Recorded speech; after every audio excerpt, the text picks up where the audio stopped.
Island in the South Pacific Ocean hold an ancient Mayan monument with the key to the end of the Mayan calendar in 2012. Two explorers have traveled for days over open ocean and across the deserted ranges of the island in a bid to reach the monument and gather enough evidence to launch a bigger archaeological expedition. They photograph the monument, climb to the top, and examine every possible inch of the structure. The expedition has been a success. We made it to the summit of the monument, and I was able to take accurate sightings of the setting sun from the exact vantage point the Maya would have intended the final eclipses of 2012 to have been witnessed. I'm pretty confident pairing this data with the photographs and rock specimens we've gathered will give us the evidence we need to undergo the next step of this process: a full archaeological investigation of the monument. It has to happen soon, though. There isn't much time remaining before the year 2012, and I'm more convinced than ever this monument has something to teach us about what will happen to the world at the end of the great cycle of the Mayan calendar. With the winds changing direction, Turner and Saltz break their camp. They will hike back to the beach where they will meet the boat, taking them back to the mainland. But first, they take a last look at the monument. Wow, that late afternoon sun on the Jaguar is amazing. Look at that. I'm left with this sense of profound wonder, this realization that it's far more important to go through life with a sense of question as opposed to a sense of having all the answers. How did they do it? Why did they do it? What historic circumstances allowed them to do it? These people, thousands of years prior to our modern age, knew about what would be happening right here, right now. It's a very unsettling conclusion. Turner believes by building the monument in alignment with the final eclipses of the year 2012, the Mayans were demonstrating their mastery of space and time. There is also evidence the ancient Mayans may have had knowledge of an even greater cosmic alignment, one exceeding the bounds of our solar system, resulting in something unknown to modern man. If we think that they picked 2012 because of some sort of astronomical function, we have to pick something sufficiently unique to be the only time it would happen in over 5,000 years. The date of winter solstice 2012 coincides with a great galactic alignment in which the Earth, the Sun, and a black hole positioned at the center of our galaxy all line up together on one plane. This was something of which the Maya were keenly aware, and this coincided with the cyclical end date of 2012 that they chose. The theory goes that the sun is rising at 2012 in the galactic center, which is identified by the dark rift. The dark rift is a section of the Milky Way. When you look at the Milky Way, you'll see mostly clouds, and then right in the middle of it is the biggest, darkest spot where clouds are not. That is what we call the dark rift, and that spot has been identified by modern astronomy as the center of our galaxy.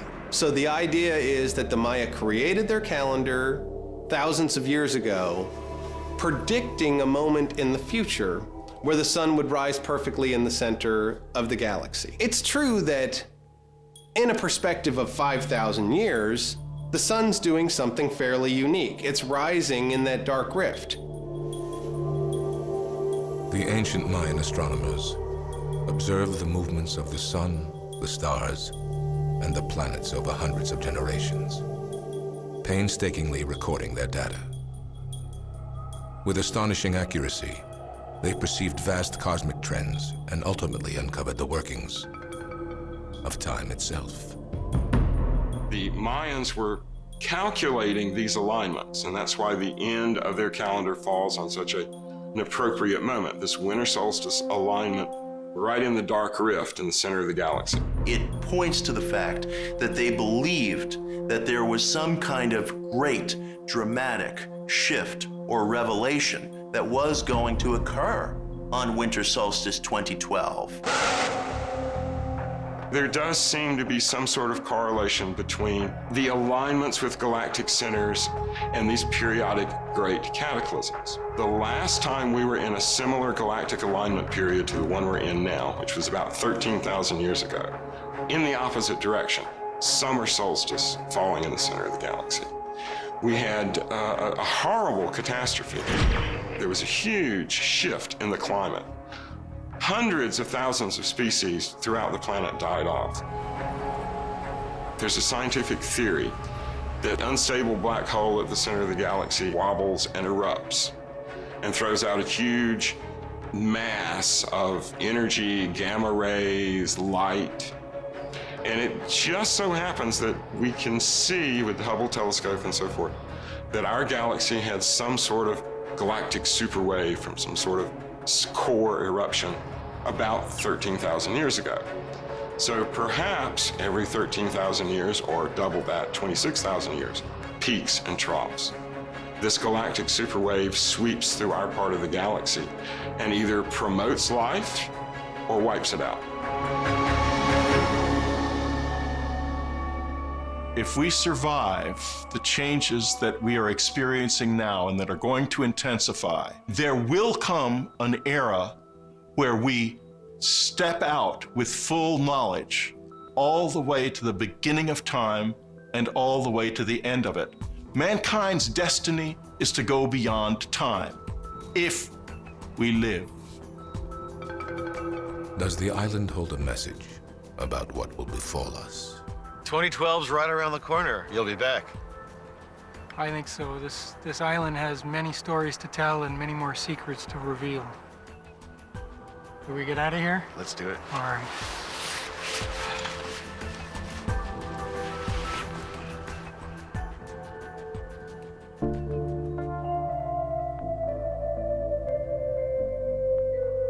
There were times that the Maya knew were coming of change, and it was their obligation to be part of that change, to engender that change, not stand around and let it happen to them, or sit around and fear that it's going to happen to them, but embrace it and make it happen.